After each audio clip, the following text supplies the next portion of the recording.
हाँ, तो डे 31 में आपનું સ્વાગત છે।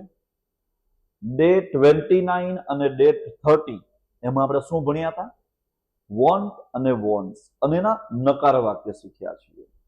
પણ એ જ વાક્ય માનો કે ભૂતકાળમાં હોય, વોન્ટ અને વોન્ટ્સ એ વર્તમાન કાળમાં છે, પણ જો ભૂતકાળમાં વાક્ય હોય તો એને કેવી રીતે બનાવાય તો એ આપણે શીખવાના છીએ આજે, જેની અંદર વોન્ટ અને વોન્ટ્સ એનું ભૂતકાળનું રૂપ થાય છે વોન્ટેડ। તો વોન્ટેડ ટોપિક જે છે એને આપણે આજે ડે 31 માં કવર કરવાના છીએ। પણ એની પહેલા 5 ગ્રેઇન્સના નામ છે: અનાજ, પેડી, ડાંગર, સાબુદાણા તો જોયા હશે, ખાતા પણ હશો ઉપવાસમાં, હે ને? સાગો, ચણા, ચિકપીસ, ચણા એટલે જે આપણે કઠોળ તરીકે વપરાતા હોય છે, પીઝ એટલે વટાણા। બે રીતના પીસ છે, આ ગ્રીન પીસ કહેવાય અને એટલે ખાલી પીસ કહીએ તો પણ આ જ વસ્તુ આવે છે, વટાણા, ગ્રીન પીસ આ લીલા વટાણા છે, અને ડ્રાય પીસ એટલે કે સૂકા વટાણા। એના પછી આપણું ડે 30 નું જે હોમવર્ક છે એ ડે 30 નું હોમવર્ક આપણે ચેક કરી લઈએ।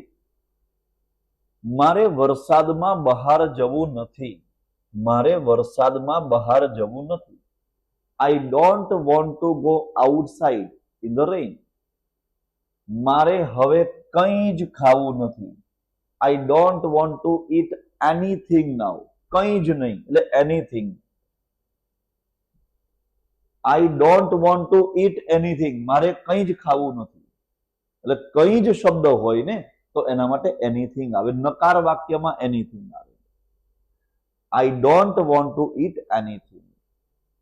મારે આ પુસ્તક વાંચવું નથી, I don't want two read this book.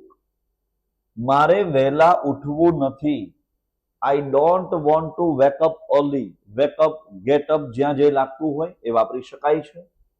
મારે આજે ક્રિકેટ રમવું નથી, I don't want to play cricket today. તેણે પાણી પીવું નથી, શું આવશે અહીંયા? He doesn't want to drink water. તેને બસમાં મુસાફરી કરવી નથી, શી અથવા તો he doesn't want to travel by bus.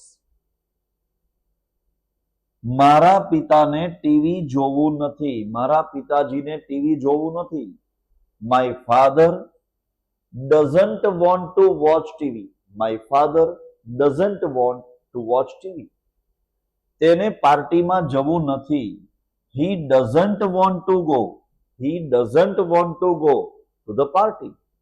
મારા મિત્રને ગીત ગાવું નથી, નકાર વાક્ય my friend, my friend doesn't want to sing a song, my friend doesn't want to sing a song.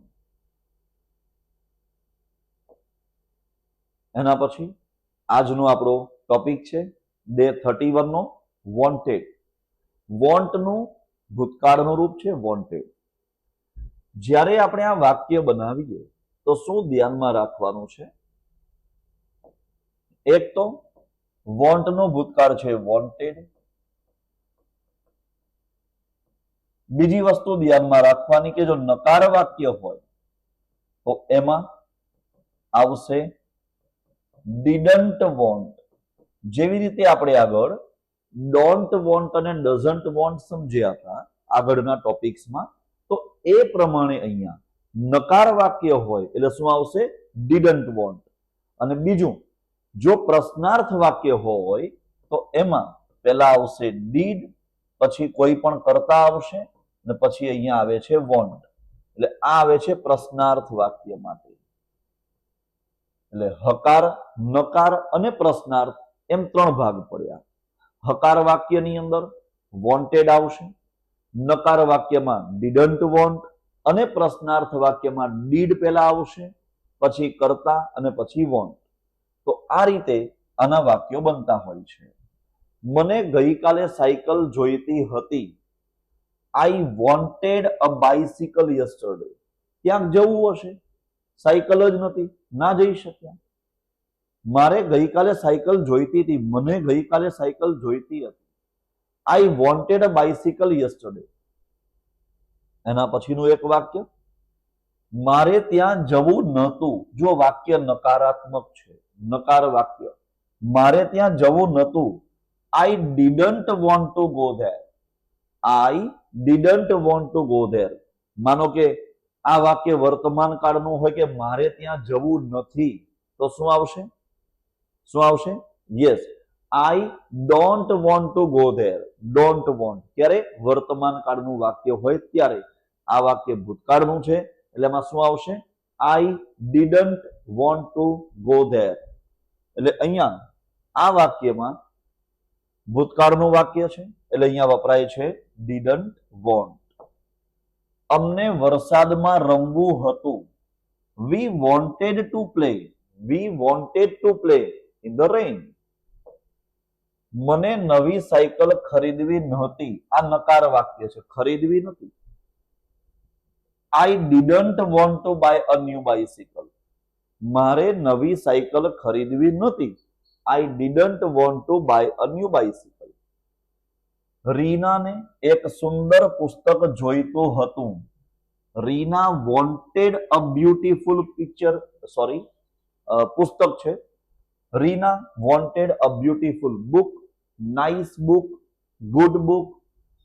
સુંદર શબ્દો છે એટલે એના માટે આપણે નાઇસ અથવા તો પછી બ્યુટીફુલ શબ્દ વાપરી શકીએ છીએ. તેને ક્રિકેટ રમવું નહોતું. નકાર વાક્ય, તેને ક્રિકેટ રમવું નથી. પણ આ વાક્ય વર્તમાન કાળનું નહીં, ભૂતકાળનું. રમવું નહોતું. હી didn't want to play cricket. માનો કે વર્તમાન કાળનું વાક્ય હોય કે તેને ક્રિકેટ રમવું નથી, તો શું આવશે? He doesn't want to play cricket. તેને ક્રિકેટ રમવું નહોતું એટલે શું આવશે? He didn't want to play cricket. એટલે વાક્ય ભૂતકાળનું છે એટલે આવશે અહીંયા ડીડન્ટ. મારે તમારી સાથે વાત કરવી હતી. ભૂતકાળનું વાક્ય. I wanted to talk. I wanted to talk with you. શું તું ત્યાં જવા માંગતો હતો? એટલે તારી ત્યાં જવાની કોઈ ઈચ્છા હતી? તું એટલે કે યુ આવશે. તું અથવા તો તમે બંને માટે યુ આવશે. આ વાક્ય પ્રશ્નાર્થ છે. જો પ્રશ્નાર્થ વાક્યમાં પહેલા આપણે સમજ્યા હતા અહીંયા કે ડીડ આવશે, પછી કર્તા આવશે અને એના પછી વોન્ટ આવશે. તો કર્તા તરીકે અહીંયા યુ છે એટલે વાક્ય બનશે ડીડ યુ વોન્ટ. એટલે કે વાક્ય બન્યું did you want to go there. શું તું ત્યાં જવા માંગતો હતો? Did you want to go there. એના પછીનું વાક્ય, શું તેને ચા પીવી હતી? પ્રશ્નાર્થ વાક્ય છે તે એટલે કે હી. એટલે અહીંયા આવશે ભૂતકાળમાં did he want. Did he want to take T. શું તેને ચા પીવી હતી? Did he want to take T. આ વાક્ય પ્રશ્નાર્થ વાક્ય છે. ભૂતકાળમાં આગળ ડીડ આવશે, પછી કર્તા આવે, એના પછી વોન્ટ આવશે. એટલે કે did he want to take T. અને હજી એક વાક્યના જેવું, શું તને નવી સાયકલ ખરીદવી હતી? શું તને નવી સાયકલ ખરીદવી હતી? શું તારે નવી સાયકલ ખરીદવી હતી? તો અહીંયા did you want to buy a new bicycle? Did you want to buy a new bicycle? શું તારે નવી સાયકલ ખરીદવી હતી? એટલે અહીંયા આ વાક્યમાં આપણે શું કર્યું છે? ડીડ આવી ગયું અને અહીંયા વોન્ટ, એની વચ્ચે અહીંયા આ કર્તા છે એટલે ડીડ, એના પછી કર્તા અને પછી એક વોન્ટ શબ્દ આપણે વાપર્યો છે. ભૂતકાળના વાક્યની અંદર પ્રશ્નાર્થ વાક્ય હોય તો આ રીતે આપણે ડીડ નો યુઝ કરીએ છીએ. વર્તમાન કાળની અંદર જો પ્રશ્નાર્થ વાક્ય હોય વોન્ટ માટેના તો શું વાપરીએ છીએ? ડુ અથવા તો ડઝ વાપરીએ છીએ. આ સાથે આપણે આજનો ટોપિક વોન્ટેડ કમ્પ્લીટ કર્યો છે. એકચ્યુઅલી વોન્ટેડ તમને ઈઝી ક્યારે લાગે? જ્યારે તમે આગળ વોન્ટ અને વોન્ટ્સ એટલે કે ડે તમારો 29 અને 30 એ તમે શીખો ને તો એના પછી આજનો ડે 31 તમારા માટે બહુ જ ઈઝી થઈ જાય. કારણ કે એમાં માત્ર ને માત્ર આપણે કાળ જ ચેન્જ કરીએ છીએ, બાકી બધા જ નિયમો એઝ ઇટ ઇઝ હોય છે. હવે તમારી વધારે પ્રેક્ટિસ થાય એના માટે હોમવર્કના તમારા માટે અહીંયા 10 વાક્યો બીજા મૂક્યા છે. આનો તમે સ્ક્રીનશોટ પાડી લેજો અને ફરીથી આપણે જ્યારે ડે 32 માં મળીશું તો તે વખતે આપણે આનું સોલ્યુશન ચેક કરવાના છીએ. જો ડે 60 નો આપણો કોર્સ ચાલી રહ્યો છે. 60 ડેઝમાં આપણે સ્પોકન ઇંગ્લિશ કવર કરવાનું છે, જેમાંથી ડે 31 કમ્પ્લીટ થયું. એનો અર્થ કે નિયર બાય 50% 50% આપણે આપણો સિલેબસ કવરેજમાં લીધો છે. હવેના આગળના ટોપિક્સમાં કેટલાક આપણા હજુ આવા કોઈ શબ્દો હશે સહાયકારક તો એ લેવાના છીએ અને એના પછી આપણા ટેન્સ એટલે કે કાળ, વર્તમાન કાળ, ભૂતકાળ, ભવિષ્યકાળ, ચાલુ વર્તમાન કાળ, ચાલુ ભૂતકાળ, ચાલુ ભવિષ્યકાળ, તો જે ટેન્સીસ છે એ બધા આપણા ટેન્સ એમાં કવર કરવાના છે. તો અહીંયા ડે 31 આપણે કમ્પ્લીટ કર્યું છે. આનો તમે સ્ક્રીનશોટ પાડી લેજો અને આનું હોમવર્ક કરીને રેડી રાખજો. તો ફરીથી મળીશું ડે 32 માં.